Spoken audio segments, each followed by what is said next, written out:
আজ ঝটপট নুডলস রান্না করব। এজন্য চুলায় প্যান বসিয়ে পানি দিয়ে দিব। পানির ভিতরে 1 চা চামচ পরিমাণ তেল লবণ দিয়ে ফুটতে দিব।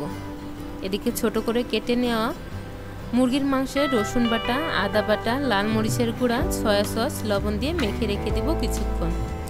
পানি ফুটে গেলে কিছু স্টিক নুডলস সিদ্ধ করে পানি ছড়িয়ে নিব। একটা পাত্রে 2টি ডিম ভেঙে নিয়ে তাতে গোলমরিচের গুঁড়া, লবণ ও সয়া সস দিয়ে ফেটে নিব। এবার চুলায় কড়াই বসিয়ে গরম হলে তাতে তেল ঢেলে দিব। একটু লবণ দিব যাতে না লেগে যায়। ছোট করে কেটে নেওয়া আলু ভেজে তুলব। ওই তেলেই ফেটে রাখা ডিম ভেজে তুলে নিব। একটু তেল দিব।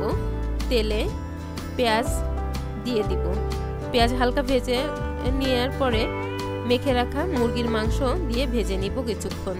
এর ভিতরে কিউব করে কেটে নেওয়া ক্যাপসিকাম, একটু সাদা গোলমরিচের গুঁড়ি, সিদ্ধ করা ফুলকপি, গাজর, মটরশুঁটি দিয়ে নেড়ে নিব আরও কিছুক্ষণ। ভেজে নেওয়া আলু, ডিম, সিদ্ধ নুডলস, টমেটো সস, স্বাদমতো লবণ, কুচি করা মরিচ দিয়ে আরও কিছুক্ষণ নেড়ে মিক্সড করে নিব। ব্যাস, হয়ে গেল ঝটপট নুডলস। এভাবে খুব সহজেই আপনারা নুডলস রান্না করে নিতে পারবেন।